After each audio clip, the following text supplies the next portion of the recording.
Avec une vision audacieuse et une passion inébranlable pour l'animation, Walt Disney a révolutionné l'industrie du divertissement. Ses personnages emblématiques, ses films intemporels et son empire médiatique ont laissé une empreinte indélébile sur la culture populaire mondiale, car l'artiste le plus récompensé d'Hollywood voulait transformer le monde. Entre ses films et son parc à thème, Disney cherchait à effacer le réel pour rendre le monde plus enchanteur. Mais même le personnage qu'il était devenu ne pouvait échapper à la réalité.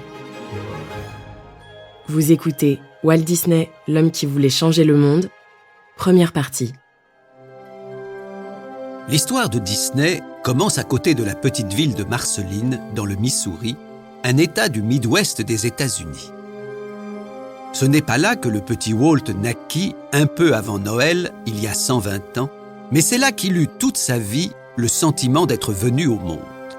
Il y arriva à l'âge de 4 ans et demi, lorsque son père, qui avait exercé jusque-là la profession de charpentier, déménagea de Chicago pour devenir fermier. Elias Disney, le père de Walt, c'est lui. Et à côté, c'est Flora, sa femme. Walt est le 4e de la fratrie et Ruth, la petite dernière.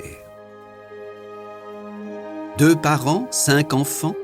Disney dira plus tard, alors même que lui n'aura que 2 filles, être 7 dans une famille, c'est le nombre idéal. Enfant, l'idéal, il ne le trouve pas du côté de son père, qui est un homme particulièrement dur, non seulement autoritaire, mais violent. Et c'est au quotidien que pleuvent les coups. Elias a l'esprit d'entreprise, mais ses initiatives professionnelles échouent le plus souvent et sa famille vit au rythme de ses échecs dans des conditions plus que modestes. Mais par chance, il y a la campagne de Marceline et à peine franchi la porte du domicile familial, se raconte une toute autre histoire que la tragicomédie paternelle. Le petit Walt découvre les animaux, les arbres, les rivières, tout ce que la nature offre aux enfants que le monde des adultes déçoit, tout ce que lui-même décide du coup de prendre pour modèle et d'honorer comme les divinités de sa religion personnelle.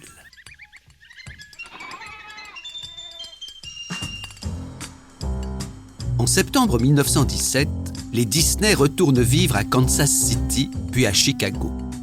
Dans ces villes plus grandes et dynamiques que Marceline, Walt, que le dessin attire sans qu'il sache encore bien à quoi cette attirance pourrait aboutir, Walt a la possibilité d'y suivre des cours dans un institut d'art.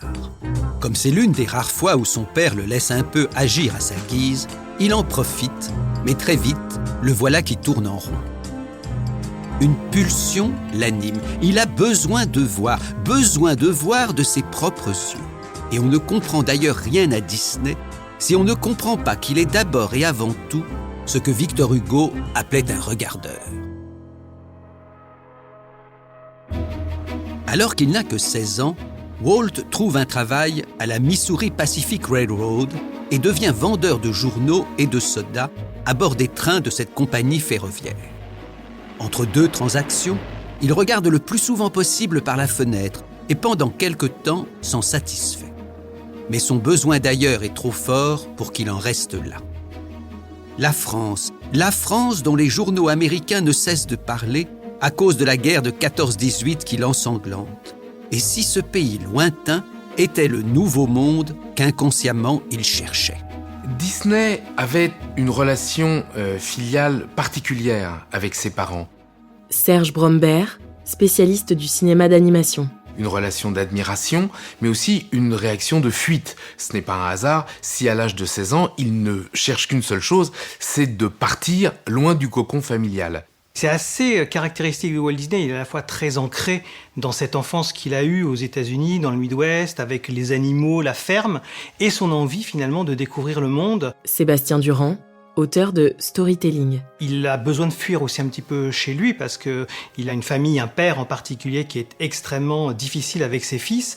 Et donc, comme il a vu partir son grand frère vers la France, c'est aussi son envie finalement de le faire. Du coup, il va trafiquer son âge pour pouvoir être enrôlé un an plus tôt que prévu. Sébastien Roffa, auteur de Disney et la France. Mais il est presque déçu parce qu'il arrive en novembre 1918 en France. Donc il y a une espèce de part de déception assez absurde, en quelque sorte, de ne pas avoir combattu comme soldat.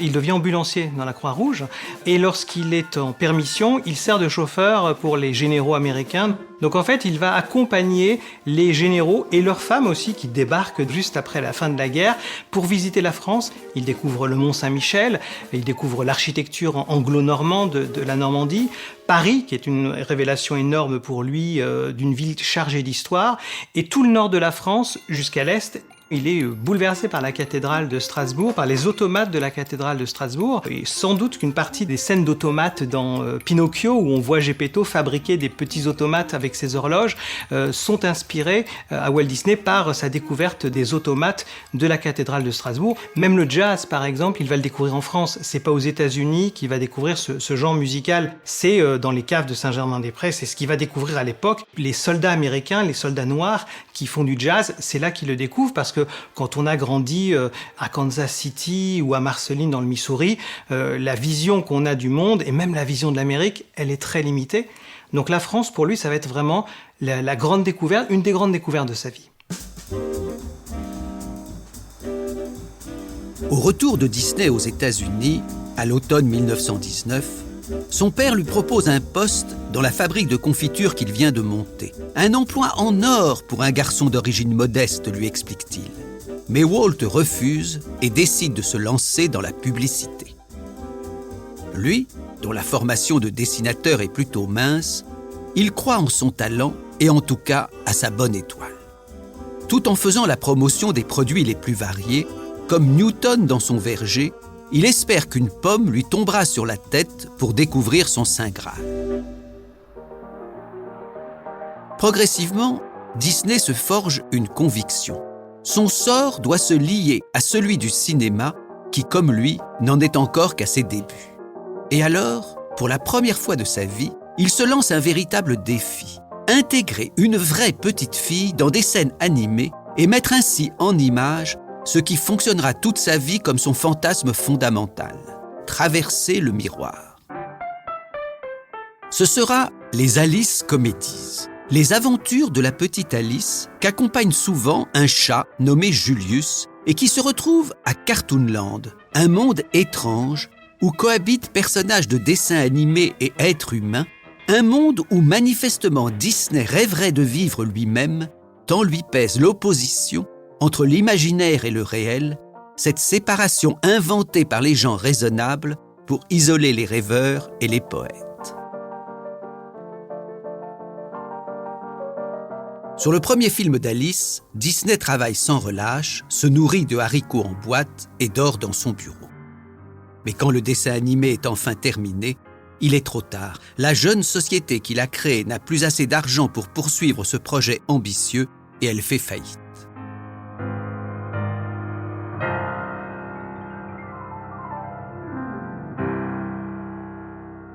Walt Disney vient d'essuyer son premier échec. Il résonne avec ceux de son père, qui a raté la plupart des entreprises dans lesquelles il s'était lancé.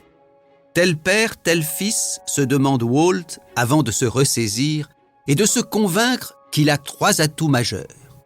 Son jeune âge, son désir et puis son frère Roy. Roy a 8 ans de plus que Walt et il l'a toujours protégé quand tous deux vivaient encore dans le foyer familial.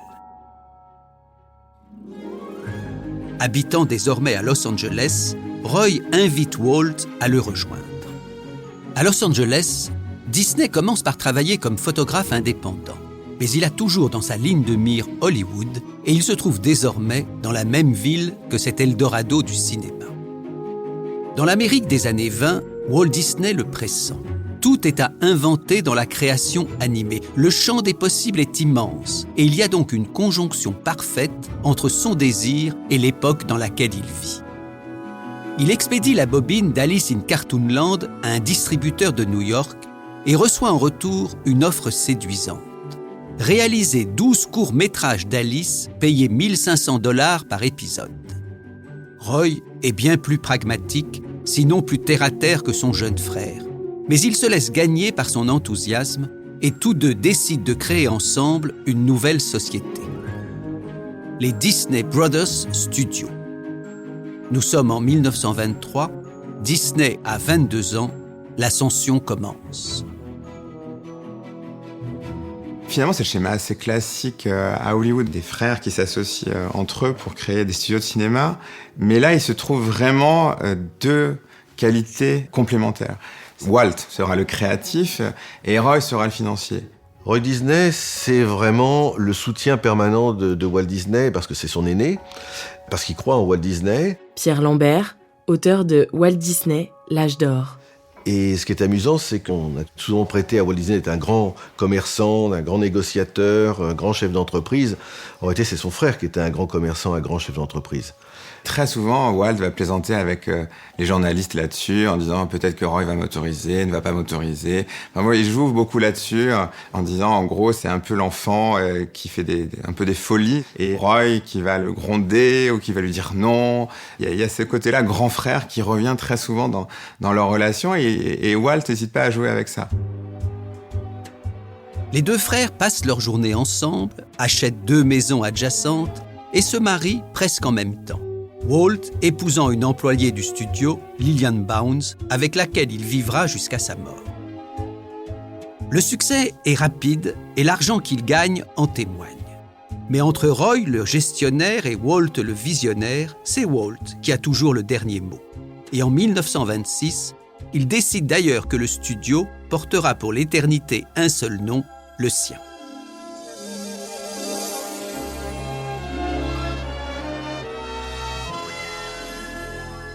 Dans les années 20, c'est amusant parce que tous les studios d'animation ont des petites souris. C'est facile à animer, ça se promène partout, on peut inventer n'importe quelle histoire. Et comme il y a des souris, forcément, il y a des chats, il y a Crazy Cat, mais il y a surtout un chat, Félix le chat, évidemment.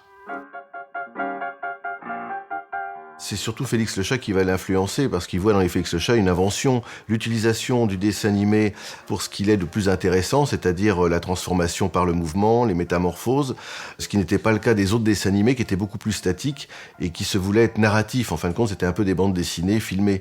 Walt Disney a compris que le dessin animé, c'était un moyen beaucoup plus large et beaucoup plus intéressant que simplement filmer des dessins. On est dans un univers assez contraint. Souris, chat. Disney, à la fin de la série Alice, se dit il faut absolument renouveler, parce que là, on en a fait trop. Et si on faisait un lapin ? Et il va inventer Oswald. La grande évolution des dessins animés d'Oswald, c'est les scénarios de Walt Disney qui apportent des actions construites, cohérentes, avec un début, un milieu, une fin, ce qui n'existait pas avant. Avant, on était dans une suite de gags très rapides, mais il n'y avait pas de cohérence générale.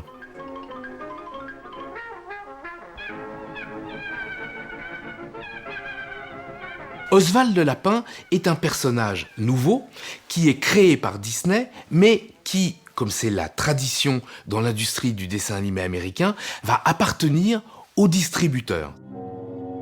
Ce distributeur, c'est Charles Mintz. Et au cours d'une réunion à New York où Disney se rend sans inquiétude, il lui apprend tout de go qu'il a décidé d'exploiter lui-même les droits d'Oswald et d'évincer Disney tout en débauchant la plupart de ses dessinateurs. Anéanti, Walt n'a plus qu'à reprendre le train pour Los Angeles en se demandant si, comme son père, l'échec est sa seconde nature. Mais les fées qu'il fera un jour se pencher sur le berceau de Cendrillon se sont manifestement penchés sur le sien. Sur le trajet du retour, le train passe par Marceline, la ville de son enfance. Comment n'y verrait-il pas un signe des dieux, sinon des fées ? Marceline, son amour, son paradis perdu. Comment croire au hasard ? Disney, créant sa propre légende, racontera toute sa vie que c'est ce jour-là et dans ce train qu'il a imaginé celui qui deviendra bientôt Mickey. En réalité, Mickey naîtra un peu plus tard et il aura 2 papas. Mais c'est en tout cas ce jour-là et dans ce train que Disney fera la preuve de son inaltérable obstination. Des années plus tard, interrogé par une petite fille française sur les raisons de sa réussite, il repensera à ce moment et à d'autres où il aurait pu sombrer corps et biens. De retour à Los Angeles, Walt Disney ne se retrouve pas complètement seul. Restait avec lui le plus ancien et le plus fidèle de ses dessinateurs, est aussi l'un des plus géniaux, Ub Iwerks. Il est revenu furieux de New York, il a cogité, il a noté plein d'idées, il a rejoint Ub Iwerks et pendant plusieurs après-midi, Walt Disney donnait des idées de personnages et Ub Iwerks faisait les dessins. C'est à deux qu'ils se mettent à réfléchir à un personnage. Et en réalité, dire « Ah tiens, et si on faisait une souris ?» n'apporte rien de nouveau, puisque des souris, il y en a déjà absolument partout. Sauf que le dessin que fait Ub, la main derrière la souris, est un dessin tellement fort, tellement lisible, tellement clair, que Disney dit « Mais oui, c'est absolument formidable. C'est à partir de ces dessins-là que je, Walt Disney, vais construire un personnage étonnant. » Pour son nouvel héros, que Disney avait imaginé appeler Mortimer, ce que sa femme Liliane avait d'emblée détesté, pour son nouvel héros, Disney rêve de produire un film qui restera dans les annales. Ce qu'il veut précisément, c'est réaliser un dessin animé avec une bande-son synchronisée, ce qui est aussi difficile que coûteux. Mais la musique comme le bruitage, Disney y tiendra mordicus jusqu'au bout.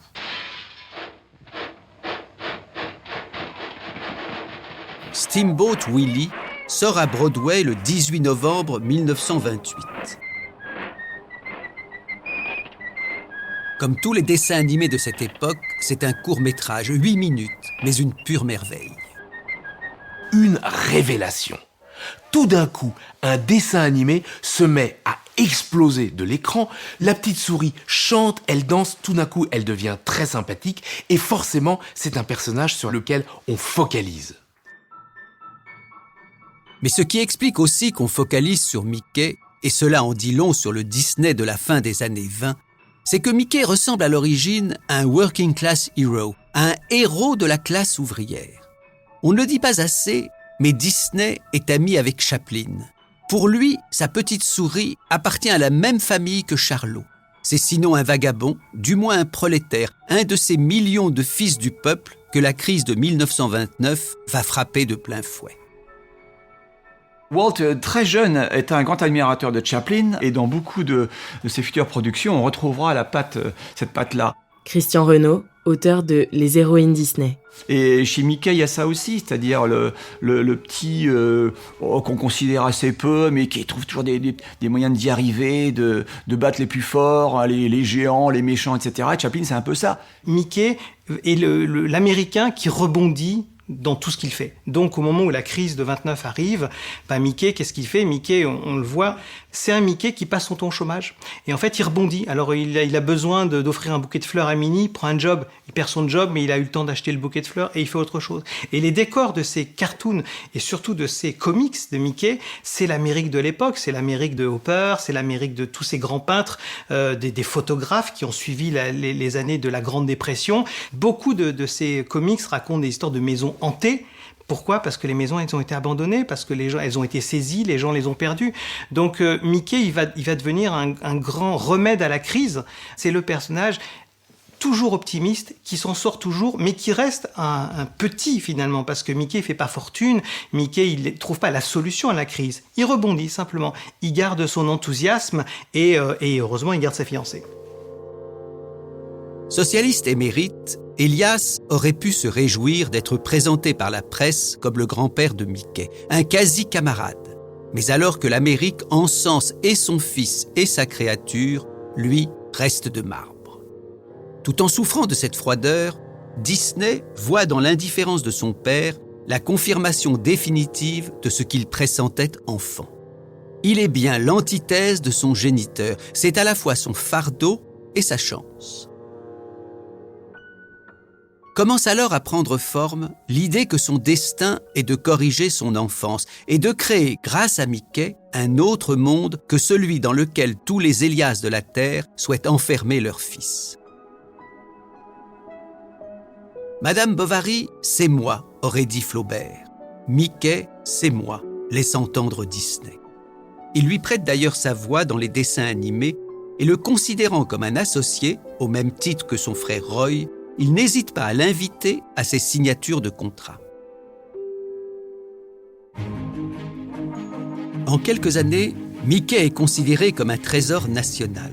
D'un bout à l'autre du pays, on s'enthousiasme à chacune de ses apparitions, quelle qu'en soit la forme, et Disney devient lui-même une véritable star. Plusieurs de ses nouveaux films, tels les Silly Symphonies, sont salués comme des chefs-d'œuvre bien au-delà des États-Unis. D'innombrables intellectuels, d'innombrables artistes voient en lui un génie, tel Eisenstein qui lui rend visite et n'hésite pas à le comparer à Lewis Carroll et aux plus grands créateurs. Ce qui est assez impressionnant quand on lit la presse, quand on lit aussi les livres qui sont sortis, c'est la fascination des intellectuels pour l'univers de Walt Disney. La métamorphose du dessin animé, le trait, le fait que le personnage de Mickey, justement, puisse jouer avec l'univers, la nature, les objets. Ça avait déjà un peu commencé avec Félix le chat, il y avait déjà quelques commentaires, mais là, Mickey provoque un engouement mondial, et surtout de toutes les classes sociales, c'est-à-dire que n'importe qui trouve ça absolument extraordinaire. Il passe pour vraiment un innovateur, un créateur de génie, qui ose, qui fait des choses très ambitieuses. Beaucoup d'intellectuels, d'artistes s'intéressent à Disney. Ils vont essayer d'accéder au studio, de le rencontrer, d'échanger avec lui. On pense à Jean Cocteau en particulier en France, à Prokofiev qui lui aussi admire Walt Disney et il se dit qu'il aurait composé Pierre et le Loup en pensant qu'éventuellement Disney pourrait en faire un dessin animé, ce qui sera effectivement le cas un peu plus tard. La question se pose encore de savoir si Walt Disney est un intellectuel ou pas. Bruno Girvaud, commissaire de l'exposition « Il était une fois Walt Disney » au Grand Palais. Je pense que ça n'en est pas un. Ou alors c'est un intellectuel refoulé. C'est-à-dire qu'il ne se veut pas comme un intellectuel. Enfin, il se veut comme un raconteur d'histoire. Et il a toujours peur de passer, alors qu'il est tenté par une culture plus élaborée, plus savante, il ne franchit pas le cap. C'est-à-dire, il ne veut pas qu'on le considère comme un intellectuel. Dans le même temps, le studio Disney est désormais the place to be, l'endroit où il faut être. Et ceux qui y travaillent se comptent bientôt par centaines. Pour tous ces employés, y compris pour ces dessinateurs qui font partie de l'aristocratie du studio, Walt est bien évidemment le patron. Un patron exigeant, sinon autoritaire, veillant à chaque détail, surveillant chaque rouage de la gigantesque machine qu'il a créée. Mais lui-même se voit plutôt comme un chef de clan. Un clan à qui certes il dicte à l'occasion ses ordres, mais avec qui il vit du matin jusqu'au soir et qu'il quitte tous les jours à la nuit tombée. Un clan dont les membres peuvent être raisonnables ou excentriques, peu importe, à partir du moment où il ne recule pas sur le chemin de son désir à lui. Son studio est révélateur du formidable obsessionnel qu'est Disney. Il le conçoit et l'organise comme un univers clos, comme un monde protégé, où le hasard n'a pas sa place, où tout doit être calculé, où la perfection est la norme.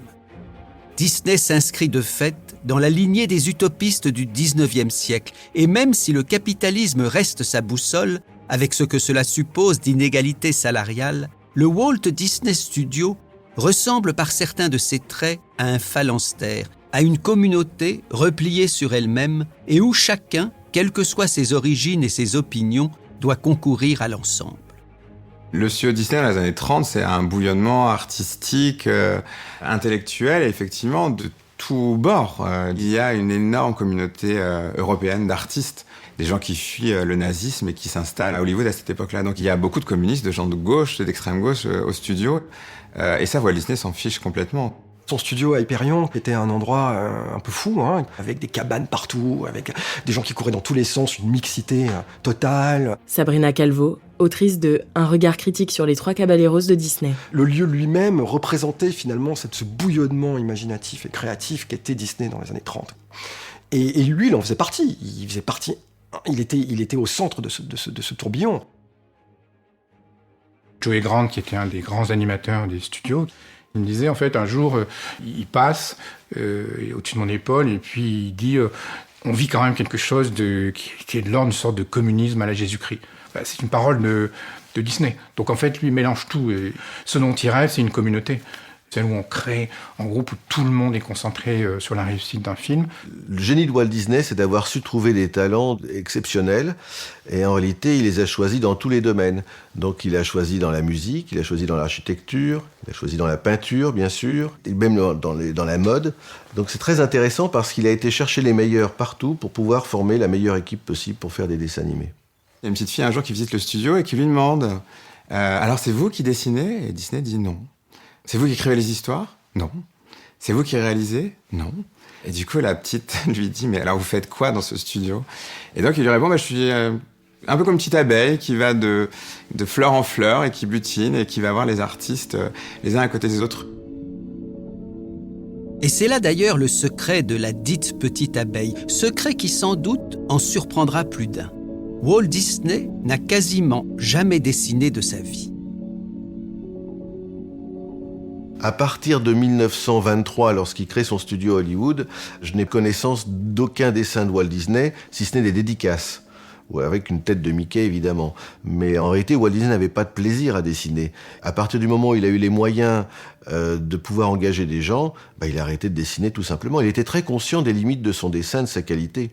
Dans beaucoup de photographies de presse, il est avec un dessin de Mickey, avec un stylo, sauf que c'est pas lui qui a dessiné le Mickey. C'est juste pour la photo, c'est un animateur qui lui a fait le dessin. Il se met à côté, on prend la photo et il est avec ce dessin à côté. Lorsqu'il y avait des campagnes de publicité ou de promotion, ou quand il était à faire des conférences, comme il ne pouvait pas très bien dessiner, un collaborateur prédessinait sur des grandes feuilles de paperboard les traits de Mickey pour qu'il puisse tracer par-dessus, comme ça, avoir l'air de pouvoir dessiner Mickey. S'il se rend compte que quelqu'un sait mieux faire que lui, il n'a pas de honte à demander aux autres de faire. Et ça aussi, je pense, c'est une de ses grandes qualités, de s'être pas arc-bouté sur des choses en disant je suis capable de les faire, etc. Non pas qu'il est feignant, mais il dit celui-là a plus de talent que moi pour le faire. Et je pense que c'est une grande qualité de Disney d'avoir compris ses faiblesses, ses qualités, mais aussi ses défauts. Alors que son studio amorce au début des années 30 une décennie de rêve, Disney, 3 ans après la naissance de Mickey, s'effondre littéralement. Il connaît une descente aux enfers qu'il ne songe pas à nier, mais dont il préfère, publiquement en tout cas, ne pas expliciter la cause. À l'origine de cette dépression nerveuse, il y a la perte de son premier enfant pendant la grossesse de Liliane, un deuil qui lui fait l'effet d'une déflagration subjective, lui dont le désir d'être père était au moins aussi vital que le désir d'être célèbre. Et Disney commence à douter de son équilibre général. D'autant plus que Roy, son frère, a son premier enfant et il se dit mais pourquoi lui et pas moi? Je suis l'homme le plus célèbre presque au monde et je ne suis même pas capable d'être heureux dans ma propre famille. Donc un grand moment de doute. Un moment de doute qui ne durera pas. Il va partir en voyage, il va prendre cette décision de couper dans sa vie pour se dire après ce voyage, on recommence à zéro. Ce nouveau départ, cette quasi-renaissance, Disney lui donnera très vite un visage et un nom. Ceux d'une jeune fille à la peau blanche comme la neige, aux lèvres rouges comme le sang et aux cheveux noirs comme le bois d'ébène, Blanche-Neige. Walt fixe à ses employés un objectif a priori insensé. Réaliser cette fois un long métrage en dessin animé et un long métrage capable de concurrencer les plus grands films hollywoodiens. Et ce qu'il leur demande, c'est de provoquer par le dessin toutes les émotions possibles, la tristesse, la joie, la peur, la colère, et pas seulement le rire. Ce qu'il veut, c'est rivaliser avec la réalité. Et il va mettre pas moins de 4 ans pour y arriver.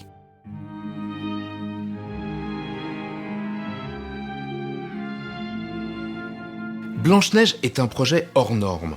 Blanche-Neige, c'est tous les superlatifs, toutes les ambitions, tout ce qui a existé dans l'animation jusqu'à maintenant, qui va littéralement exploser. Le tout Hollywood surnomme le projet fou de Blanche-Neige et les 7 nains Disney's Folly, la folie Disney. Personne n'y croit, à part lui. Et surtout, on se pose la question, est-ce que les gens vont rester 1h20, 1h25 ? Est-ce que les couleurs vont pas être trop criardes au point de faire mal aux yeux ? Et surtout, est-ce qu'on va y croire? Est-ce qu'on va croire aux 7 nains? Est-ce que même on va pouvoir créer une émotion à la fin, bien sûr, avec la mort de Blanche-Neige? Personne n'est trop sûr, mais Walt, lui, alors il est convaincu, il sait que ça va marcher. Et quand il présente son projet à ses animateurs en 1934, effectivement, les animateurs sont fascinés parce qu'il joue tous les personnages.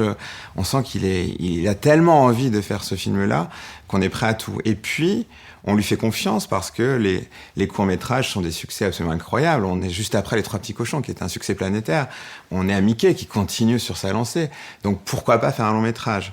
Sauf qu'il y a les banques, évidemment, qui vont le cerner de toutes parts parce que le budget de Blanche-Neige explose au fur et à mesure des mois. Il est complètement dans le rouge et il va faire quelque chose qu'il n'a jamais fait auparavant. Il déteste montrer un travail non fini.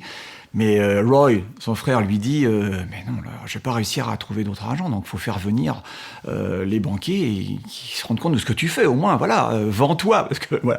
Et effectivement, bon, ils auraient été complètement convaincus à la suite de ce qu'ils auront vu, mais c'était vraiment pas évident du tout. Et franchement, ça aurait pu être la fin du studio. Alors c'est arrivé souvent, hein, plusieurs fois, le studio a failli fermer. Blanche-Neige, Disney l'a en effet en tête dans ses moindres détails. Il raconte chaque scène et s'amuse à les mimer avec une jubilation d'enfant. Il veut que les spectateurs soient aspirés comme lui de l'autre côté du miroir et qu'ils aient l'impression de vivre eux-mêmes dans le dessin. Le 21 décembre 1937, Blanche-Neige et les 7 nains est projeté pour la première fois à Hollywood. Les invités qui tremblent pendant la scène de la forêt monstrueuse pleurent au moment de la mort de la jeune fille.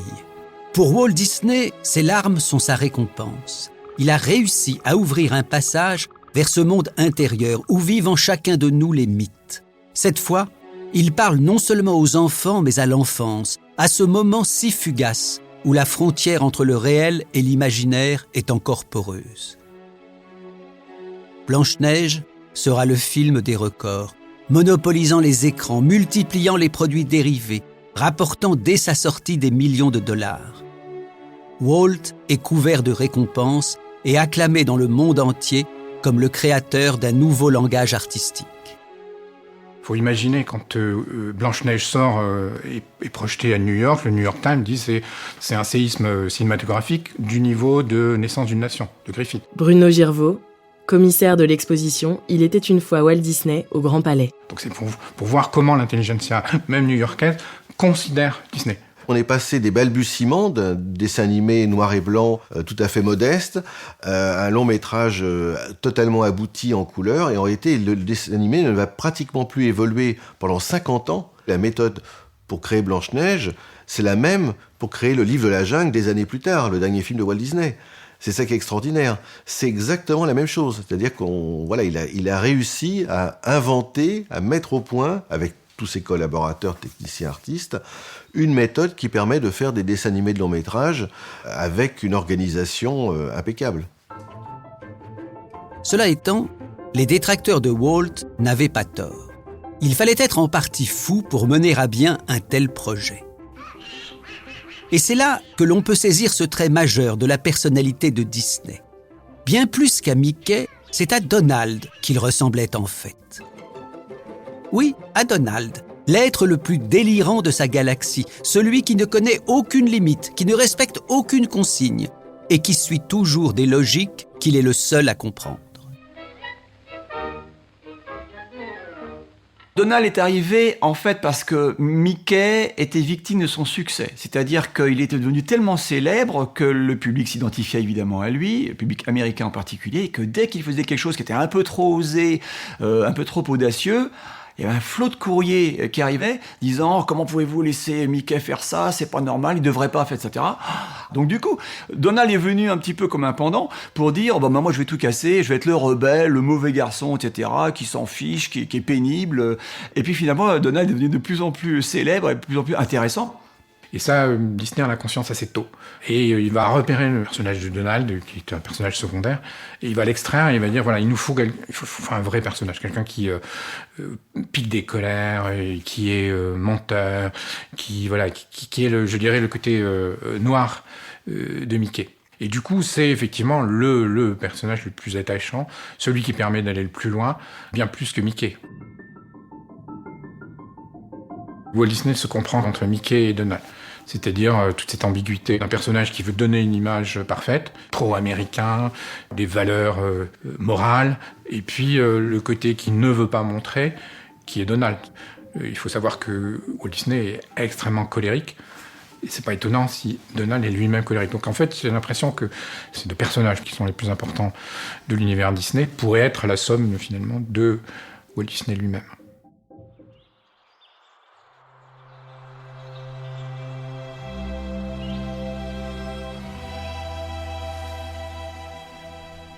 En 1938, Elias et Flora fêtent leurs noces d'or. En cadeau, Walt fait venir ses parents à Hollywood et avec son frère Roy, il leur achète une maison tout près de son studio. Curieusement, il se sent toujours redevable à l'égard de son père, qui ne l'a pourtant jamais soutenu. Et comme Donald à l'égard de Picsou, il se pense comme un perpétuel débiteur. J'aime bien l'idée que Disney avait une dette immatérielle envers son père, voire même une dette immatérielle envers le monde qu'il a tenté de régler toute sa vie, en fait. Je trouve ça assez juste, oui. Il y a une culpabilité énorme chez Disney, monstrueuse. Une culpabilité par rapport à son enfance, une culpabilité par rapport à ses vices, une culpabilité par rapport à ce qu'il avait au plus profond de lui, de dark. Walt Disney avait besoin de l'approbation de son père et jusqu'à la fin, il ne l'obtiendra pas. Lorsqu'il construit son studio en 1940, il y engloutit toute sa fortune, tout l'argent qu'il a gagné avec Blanche-Neige et il le fait visiter très fier à son père, homme austère qui ne lui a jamais rien dit de gentil. Et en fait, le père voit la réussite de son fils. Walt Disney, il est hyper fier de montrer ça. Et en fait, son père lui dit « Mais tu te rends compte, si tu fais faillite, qu'est-ce que tout ça va devenir ?» Et pour Walt Disney, ça restera un drame parce qu'en fait, il aura l'impression jusqu'au bout de ne pas avoir donné à son père ce que son père attendait de lui et même d'avoir indirectement été la cause peut-être de la mort de sa mère qui était l'être qui était le plus important à ses yeux depuis des années. En effet, peu de temps après avoir installé ses parents dans leur nouvelle maison, sa mère mourra, intoxiquée au gaz. Mort qu'on ne peut s'empêcher d'évoquer quand on se demande naïvement « Mais pourquoi, dans les films de Disney, les mamans meurent-elles si souvent en abandonnant leur progéniture ?»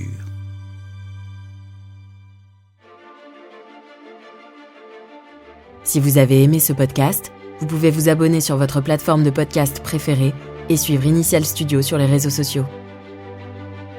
Walt Disney, l'homme qui voulait changer le monde, est un podcast coproduit par Initial Studio et Morgan Productions, adapté du documentaire audiovisuel Walt Disney, le rêveur éveillé, produit par Morgan Productions.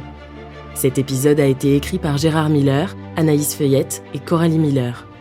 Il a été réalisé par Gérard Miller et Anaïs Feuillette. Musique originale de Clément Chassin. Production exécutive du podcast, Initial Studio. Production éditoriale, Sarah Koskiewicz et Mandy Lebourg, assistée de Cypriane Ligère. Montage, Camille Legras. Avec la voix d'Alix Martineau.